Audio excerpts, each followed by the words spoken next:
बबलू नावाचा एक छोटासा हत्ती जंगलात आपल्या आईसोबत आनंदाने राहत होता. बबलू खूप गोड, खूप कुतूहल असलेला आणि थोडासा खोडकर होता. एके दिवशी सकाळी बबलू आईजवळच खेळत होता. तेवढ्यात त्याच्या डोळ्यासमोर एक रंगीबेरंगी फुलपाखरू उडत आलं. फुलपाखरू कधी लाल, कधी निळं, तर कधी पिवळं दिसत होतं. बबलू आनंदाने ओरडला, "अरे वा, किती सुंदर आहेस तू!" फुलपाखरू पुढे उडू लागलं. बबलू त्याच्या मागे मागे चालू लागला.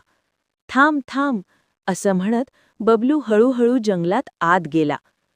चालताना बबलूला काही गमती-जमती भेटल्या. एका झाडावर खारुताई उड्या मारत होती. "कुठे चाललास बबलू?" तिने विचारलं. "फुलपाखराच्या मागे," बबलू हसत म्हणाला. थोडं पुढे गेल्यावर एक ससा गाजर खात बसला होता. ससा म्हणाला, "बबलू, जरा सावध रहा, खूप आत जाऊ नकोस."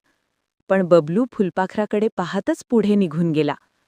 काही वेळाने फुलपाखरू अचानक उडून निघून गेलं. बबलू थांबला. त्याने आजूबाजूला पाहिलं. सगळीकडे मोठमोठी झाडं होती. ओळखीचा रस्ता दिसत नव्हता. तेवढ्यात सूर्य हळूहळू मावळू लागला. बबलूचा चेहरा उदास झाला. त्याच्या डोळ्यात पाणी आलं. "आई," तो हळूच म्हणाला, "मी कुठे आलो आहे?" आईची आठवण येताच बबलू रडू लागला. त्याच आवाजाने जंगलातील प्राणी जमा झाले. सर्वात आधी आली एक हुशार घुबड. घुबड म्हणाली, "घाबरू नकोस बबलू, आम्ही आहोत." मग एक हरण पुढे आलं. ते म्हणालं, "तुझ्या आईला आपण शोधू, काळजी करू नकोस."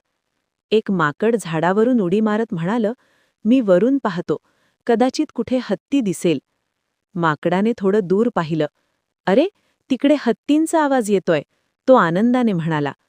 सगळे प्राणी बबलूला सोबत घेऊन त्या दिशेने चालू लागले.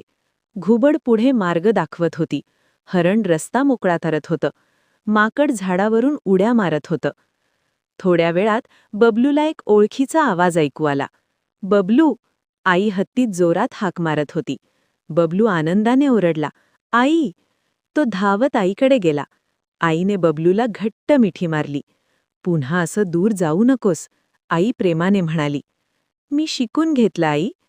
सगळ्या प्राण्यांनी आनंदाने टाळ्या वाजवल्या. बबलू सर्वांना म्हणाला, "तुमच्यामुळे मला माझी आई भेटली. धन्यवाद."